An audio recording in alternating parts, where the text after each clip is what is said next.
గ్రామ పాలన వ్యవస్థను క్షుణ్ణంగా అధ్యయనం చేయాలని సిద్దిపేట జిల్లా కలెక్టర్ కె హైమావతి మొదటి బ్యాచ్ గ్రూప్ 1 అధికారులకు సూచించారు.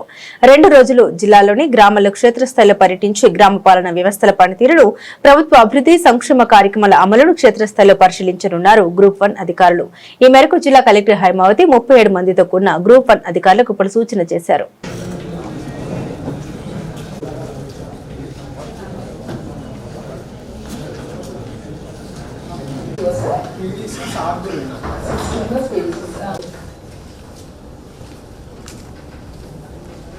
Political, geographical. So, before going into the details of each and every slide, my colleagues. Okay. So, not going into much details. Now I request. Evening. ఎందుకంటే వాళ్ళు 11 o'clock కల్లా village reach కావాలి కదా. Yes. Open చేయండి చెప్తా. Our district map అండి. అవి 26 mandals, 508 GPs, ఇంకా 5 ఇది జనరల్ ఇన్ఫర్మేషన్ ఏంటంటే ఫస్ట్ స్లైడ్ చేద్దాం. సో 3 రెవెన్యూ డివిజన్స్ అండి, 26 మండల్స్, మండల్ పంచాయత్ పరిషత్ ఆల్సో 26 సూపర్ మున్సిపాలిటీస్. డిపార్ట్మెంట్లీ 3 డిపార్ట్మెంట్స్ నుంచి మీరు ఎక్కువగా డీల్ చేయాల్సి ఉంటుంది. సో పంచాయతీరాజ్ అడ్మినిస్ట్రేషన్ అనేది మీకు ఒక కంపల్సరీ ఒక మీటింగ్ ఆర్గనైజ్ చేసి వీళ్ళ ఆ మీటింగ్ కూడా ఒక 1 hour అటెండెడ్గా చూడండి. మీరు అబ్జర్వ్ చేయాల్సి ఉంటుంది. ఇంకేమున్నాయండి విలేజ్ లెవెల్ మెయిన్ గ్రామ పంచాయతీకి ఇన్కమ్ రిసోర్సెస్ ఎలా ఉంటాయి ఒక విలేజ్ అందరూ చూస్తూ ఉంటారు. తెలంగాణలో గత 5-6 సంవత్సరాలుగా ప్లాంటేషన్తో ఫోకస్గా నడుస్తుంది అనేది. సిటిజన్ ఓరియంటేషన్లో బర్త్ దగ్గర నుంచి అన్ని కానీ సో ఇవన్నీ గ్రామ పంచాయతీ సెక్టర్ ఇంకా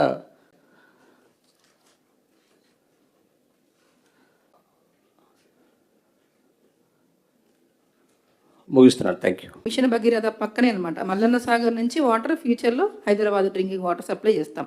already Hyderabad drinking water supply Krishna river నుంచి అటు ఒక pipe line drinking water tank cleaning ఉంటుంది అనమాట. సో ఇంటర్వెల్స్ 15 daysకి ఒకసారి వాళ్ళు క్లీన్ చేయాలి. రీసెస్ ఎలా మెయింటైన్ చేస్తున్నారు, క్లీనింగ్ ఎలా ప్రాసెస్ చేస్తున్నారు, ఈ రీసెస్ మెయింటైన్ చేస్తున్నారు లేదా మీరు అబ్జర్వ్ చేయండి ఆ విలేజ్కి వెళ్ళినప్పుడు కంపల్సరీ. బేసిక్గా మీరు పోగానే గ్రామ పంచాయతీ సెంట్రిక్గా మీకు కొంత అవేర్నెస్ ఇవ్వడం జరుగుతుంది.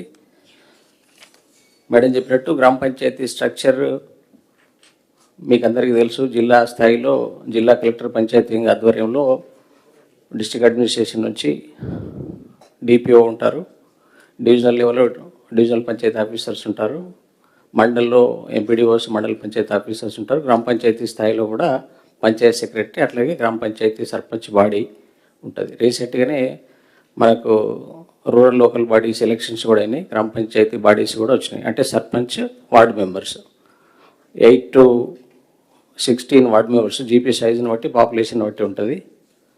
సో యాక్చువల్గా ఏముంటుంది అని అంటే మన గవర్నమెంట్ ఏం చేసిందంటే ఇంతకుముందు మన green coverage in the Telangana is only 24%. So దాన్ని 33%కి ఎన్హాన్స్మెంట్ చెయ్యాలి అన్న ఉద్దేశంతో సో దాంట్లో భాగంగా ఓన్లీ గ్రీన్ కవరేజ్ ఫారెస్ట్ ఏరియాలోనే కాకుండా నాన్ ఫారెస్ట్ ఏరియాలో కూడా తీసుకోవడం జరిగింది. ఇక్కడ మనకు ముఖ్యంగా ఏంటంటే మిషన్ భగీరథ అనగానే ఫస్ట్ మిషన్ భగీరథ మన జిల్లా నుంచే స్టార్ట్ అయింది.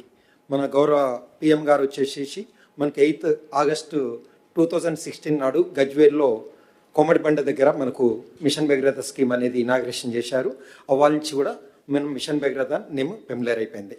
ఇక్కడ మిషన్ భగీరథ మెయిన్ ఉద్దేశం ఏంటంటే మనము సర్ఫేస్ వాటర్ వర్షాల ద్వారా వచ్చిన వాటర్ని రిజర్వాయర్లో ఉన్న వాటర్ని తీసుకొని మనం WTP కంటే వాటర్ ట్రీట్మెంట్ ప్లాంట్కి పంపించేసి అక్కడ శాండ్ లేయర్స్ నుంచి మనం ఫిల్టర్ చేసేసి మనం ప్రతి ఒక్క విలేజ్కి సప్లై అయ్యే విధంగా ప్రతి ఒక్క విలేజ్ హౌస్ హోల్డ్ వరకు సప్లై అయ్యే విధంగా మేము చూసుకుంటాం. ఇదంతా డిఎంఎన్హెచ్ఓ. సో మా హెల్త్లో 3 దశల్లో మేము సేవలు అందిస్తాము. ముఖ్యంగా primary health services, secondary health services, tertiary health care, ఇవన్నీ కూడా అలోపతి మెడిసిన్.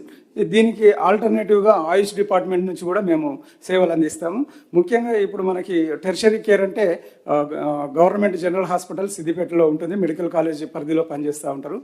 ఇంకా మాధ్యమిక అంటే సెకండరీ హెల్త్ సర్వీసెస్ వచ్చేసి వైద్య విధాన పరిషత్ పరిధిలో కమ్యూనిటీ హెల్త్ సెంటర్లు, ఏరియా హాస్పిటల్, డిస్టిక్ హాస్పిటల్ ఇక్కడ సేవలు అందిస్తారు. మా దగ్గర ప్రాథమిక ఆరోగ్య కేంద్రాలలో మనకు మండల్ హెడ్ క్వార్టర్స్లో కానీ ఇంకా గ్రామాలలో ఉంటాయి. అదేవిధంగా సబ్ సెంటర్స్, ఆరోగ్య ఉప కేంద్రాలు అంటాము, అవి 194 ఉన్నాయి. అక్కడ కూడా మనము ఆల్ నేషనల్ హెల్త్ ప్రోగ్రామ్స్ మనము ఆరోగ్య కేంద్రాల ద్వారా, ఆరోగ్య ఉప కేంద్రాల ద్వారా అందిస్తూ ఉన్నాము. People are excavating farm ponds.